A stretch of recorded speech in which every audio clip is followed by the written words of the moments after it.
Pemirsa, Lembaga Indikator Politik Indonesia merilis survei terkini dengan salah satunya tentang tingkat kepercayaan publik terhadap Mahkamah Konstitusi atau MK. Hasilnya pemirsa, institusi itu dinilai telah berhasil memulihkan tingkat kepercayaan masyarakat. Mahkamah Konstitusi berada di posisi keempat, yaitu di angka 73% setelah TNI 93%, Presiden 85% dan Kejaksaan Agung 75%. Tingkat kepercayaan masyarakat mulai pulih setelah sebelumnya anjlok di bulan Oktober 2023. Lembaga Indikator Politik Indonesia juga menanyakan pendapat masyarakat soal putusan MK atas hasil perselisihan hasil Pilpres 2024. Mayoritas responden percaya bahwa MK akan mengeluarkan putusan yang adil terkait dengan perselisihan hasil pemilihan presiden 2024. Survei indikator ini dilaksanakan pada 4-5 April 2024 dengan target warga negara Indonesia berusia 17 tahun ke atas atau sudah menikah dan memiliki telepon.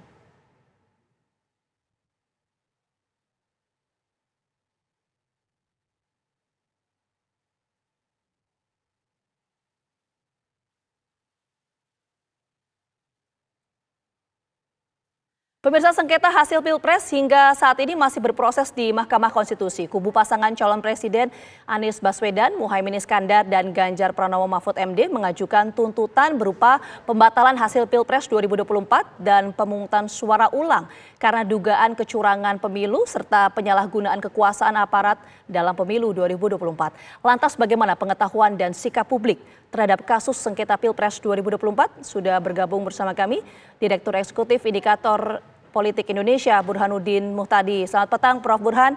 Prof. Burhan, langsung saja. Ini tadi rilis survei Prof. Burhan menyampaikan bahwa tingkat kepercayaan publik terhadap MK ini sudah pulih kembali setelah Oktober lalu sempat menurun ya. Indikatornya apa, Prof. Burhan? Ya betul, jadi terjadi pemulihan kepercayaan publik terhadap Mahkamah Konstitusi setelah sempat anjlok di bulan Oktober 2023. Saat itu hanya 63% masyarakat yang percaya terhadap MK. Dan kita tahu dengan jelas mengapa publik saat itu menurun tingkat kepercayaannya, karena MK mengeluarkan putusan nomor 90 yang sangat kontroversial. Dan setelah itu terjadi perubahan kepemimpinan MK dari Pak Anwar Usman, kemudian diganti ke Pak Soehartoyo, dan dalam beberapa bulan terakhir MK mengeluarkan banyak putusan yang sangat positif dan diapresiasi oleh publik, termasuk pembatalan pasal pencemaran nama baik yang selama ini menjadi pintu masuk bagi kriminalisasi aktivis. Itu MK menghapus pasal pencemaran nama baik. Kemudian juga MK menolak keinginan dari sebagian pihak agar Jaksa Agung berasal dari partai politik. Jadi putusan MK mengatakan Jaksa Agung harus dari kalangan non-partisan. Termasuk juga putusan MK berkaitan dengan parliamentary threshold. Termasuk juga jadwal pilkada yang tidak diubah. Jadi ada banyak gebrakan MK belakangan yang mengembalikan kepercayaan publik terhadap MK. Meskipun memang belum sepenuhnya recover, tapi trennya dalam beberapa bulan terakhir terjadi peningkatan. Itu yang warna warna biru ya. Garis putus-putus. Dari 63% di bulan Oktober sekarang 73%, naik kurang lebih sekitar 10%. Oke, Prof. Burhan, ini menarik ya, tingkat kepercayaan publik terhadap MK meningkat. Tapi kalau kita misalnya lihat tadi juga dirilis surveinya Prof. Burhan menyampaikan ya soal sikap publik terhadap tuntutan yang bergulir di MK. Kan ada dua ya, soal diskualifikasi Gibran dan juga pemungutan suara ulang. Ini bagaimana sikap publik berkaitan dengan dua tuntutan ini? Ya, jadi kita juga menanyakan melalui survei representatif dengan melakukan metode random digit dialing, ya, kita mendapatkan responden secara random 1.201 responden seluruh Indonesia. Nah, dari data yang kita temukan itu sebenarnya konsisten, ya, tingkat kepercayaan masyarakat terhadap kemampuan MK dalam menghasilkan putusan yang adil terkait dengan PHPU yang sekarang sedang disidangkan di MK. Jadi total ada 71% lebih, ya 71,8 responden yang percaya bahwa MK akan menghasilkan keputusan yang adil terkait dengan sengketa Pilpres. Nah, di antara warga yang mengikuti kasus PHPU di MK, tingkat kepercayaan terhadap kemampuan MK menghasilkan putusan yang adil itu jauh lebih tinggi. Artinya, sidang-sidang MK yang ditayangkan oleh media itu mampu memberi semacam kepercayaan kepada publik bahwa MK cukup transparan dan adil dalam mengambil keputusan. Nah, kalau kita lihat dari demografi secara umum tidak ada perbedaan signifikan.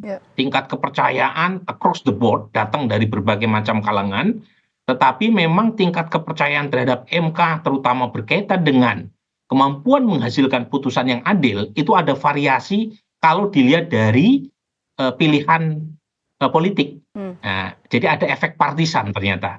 Jadi kita temukan dari survei yang kita lakukan di awal April 2024 itu terutama pemilih Pak Prabowo dan pemilih Ganjar Mahfud itu cenderung percaya bahwa MK akan mengambil putusan yang adil.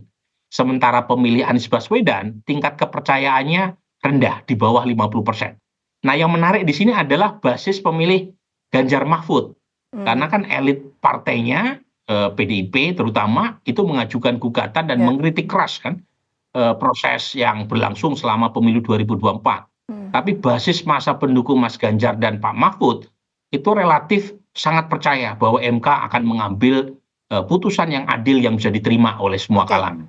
Yang relatif tidak mengagetkan adalah basis masa Anies yang tingkat kepercayaan terhadap MK dalam mengambil keputusan memang minoritas ya, di bawah 50%. Oke, Prof. Burhan, itu kan soal tingkat kepercayaan publik yang tadi adalah basis mayoritas para calon presiden ya. Ada Prabowo, Ganjar dan juga Anies. Nah, tapi bagaimana untuk sikap publik terhadap tuntutannya? Kan ada dua hal tuh, diskualifikasi Gibran dan juga satunya adalah untuk pemungutan suara ulang. Itu gimana? Ya, jadi kita juga punya pertanyaan terkait dengan petitum yang diajukan oleh paslon 01 atau 03. Ya. Jadi pertanyaan yang kita ajukan, wordingnya bisa dibaca oleh pemirsa dengan cara Anda upload hasil survei yang kita tayangkan di website resmi Indikator, wording dan metodologi saintifiknya kita jelaskan dengan sangat terperinci di sana. Nah, salah satu pertanyaan yang kita ajukan itu berkaitan dengan tuntutan berkaitan dengan pembatalan penetapan pasangan Prabowo Gibran sebagai peserta pemilu. Jadi salah satunya kan ada petitum yang diajukan Gibran dibatalkan kan sebagai peserta pemilu, sebagai cawapres karena dianggap melalui proses yang cacat secara etis ya. Nah, kalau kita tanya berdasarkan pertanyaan tersebut, itu total yang tidak setuju pembatalan penetapan pasangan Prabowo Gibran sebagai pemenang pemilu itu total 63,4%. Nah, itu untuk tuntutan yang pertama berkaitan dengan pembatalan kepesertaan Prabowo Gibran. Tetapi kalau misalnya kita tanyakan tuntutan yang lain yang diajukan oleh mereka yang berkeberatan dengan hasil putusan KPU, itu misalnya berkaitan dengan pemungutan suara ulang atau PSU tanpa pasangan Prabowo Gibran. Ini kan diajukan oleh paslon 03 ya. Jadi nanti kalau misalnya petitum ini dikabulkan ya, jika dikabulkan oleh MK, maka peserta pemilu di PSU nanti cuma ada dua paslon, pasangan Anies dan Mas Ganjar. Tapi kalau kita tanyakan tuntutan ini di kalangan responden, itu mayoritas telak ya, 68,6% itu menolak ya.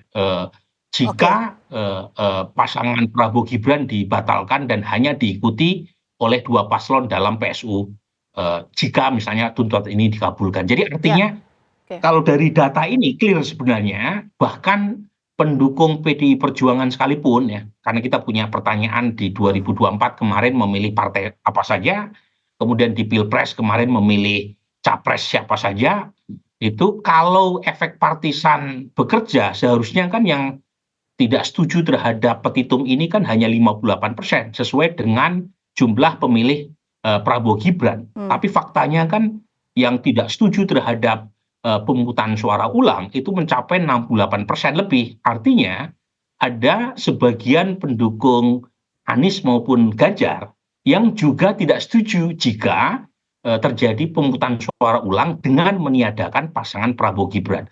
Artinya sebagian basis dari pendukung Mas Anies atau Mas Ganjar sebenarnya sudah move on nih terkait dengan apa yang sekarang sedang dipersengketakan di MK.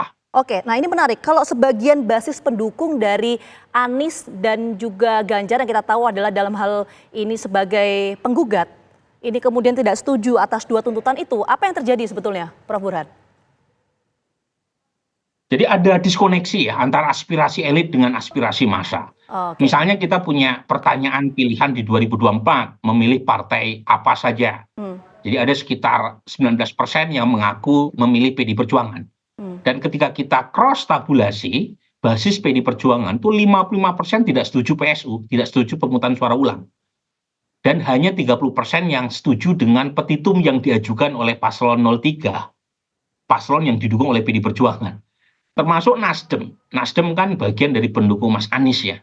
Tapi 60% tidak setuju dengan petitum yang diajukan oleh Mas Anies sendiri. Oke. Yang relatif konsisten antara tuntutan paslon yang didukung oleh partai mereka dengan basis massanya itu pemilih PKS. Oh. Nah, jadi pemilih PKS itu konsisten tuh antara petitum yang diajukan oleh Mas Anies di MK dengan basis massanya itu selaras. Tetapi basis massa Nasdem, basis massa PKB, basis massa PDIP yang notabene mendukung capres yang lain yang kebetulan menurut KPU dianggap kalah, itu cenderung sudah move on dan tidak mempersoalkan soal keputusan KPU yang memenangkan Prabowo Gibran. Tapi lagi-lagi ini kan aspirasi basis massa ya. Ya. Sementara basis elitnya kan berbeda ya. Kalau kita lihat PD Perjuangan kan aspirasi terkait dengan kecurangan itu begitu keras disuarakan oleh mereka dan itu yang disampaikan dalam petitum yang diajukan ke MK. Nah, ini nanti menarik nih buat saya. Satu sisi menunjukkan ada diskoneksi antara elit dengan basis massa, tetapi di sisi lain juga menunjukkan sekali lagi betapa masyarakat kadang-kala jauh lebih dewasa ketimbang elitnya. Oke, nah ini menarik soal diskoneksi antara basis massa dengan sikap para elitnya, Prof. Burhan. Apa resiko politik yang akan dihadapi oleh partai-partai kalau ada atau terjadi diskoneksi antara basis massa dan juga sikap dari para elit? Ya, sebelum menjawab situ ya, saya ingin mengatakan, saya tidak sedang mengatakan bahwa pemilu 2024 tidak ada kecurangan. Sudah pasti ada kecurangan, minimal dari politik uang yang saya studi, itu terjadi peningkatan toleransi politik uang yang luar biasa masif di pemilu 2024, belum lagi aspek lain. Tapi lagi-lagi ya, sepertinya masyarakat termasuk dari basis massa masing-masing capres maupun partai itu melihat ya, dengan segala kekurangan yang ada, pemilu overall ada sekitar 76% menganggap sudah baik pemilu 2024 dengan segala kekurangan yang ada tadi. Apalagi kita tahu selisihnya terlalu jauh kan antara paslon 02 dengan perolehan menurut KPU ya, paslon 01 atau 03. Jadi selisih yang terlalu jauh ini yang mungkin membuat masyarakat merasa cukup ya untuk move on dari urusan elektoral ke urusan yang lain. Meskipun ya tanpa harus mengabaikan kekurangan, kelemahan dan ketidakpuasan terkait dengan penyelenggaraan pemilu yang harus dibenahi.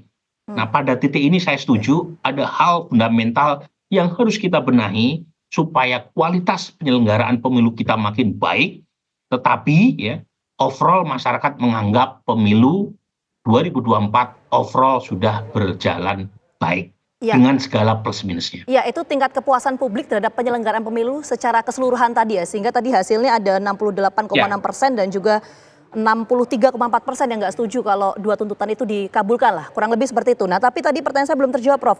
Kalau misalnya terjadi diskoneksi tadi yang Prof sampaikan antara basis massa dengan sikap dari para elit, apa resiko politik yang dihadapi oleh partai politik yang memang mengajukan gugatan ini? Kalau resiko politik jangka panjang yang terlihat basis massa itu bisa jadi mencari gantungan elektoral yang lain. Kalau misalnya aspirasi mereka tidak diwadahi oleh elit politik mereka. Misalnya dalam konteks pemilu presiden 2024, mereka kalangan split ticket voting itu kan kemudian tidak mengikuti keputusan elit mereka untuk mendukung capres tertentu. Mereka justru memilih sesuai dengan preferensi personal mereka. Nah, dalam konteks sekarang, kalau misalnya terjadi gap yang makin lebar antara aspirasi elit dengan basis masanya, basis massa itu mengalami disilusi dan kemudian mencoba mencari pelarian dengan beralih afiliasi politiknya ke partai lain. Oh, oke. Dan dalam jangka pendek itu bisa dirasakan terutama di pilkada. Kan sebentar lagi ada pilkada Iya. 2024 bulan November.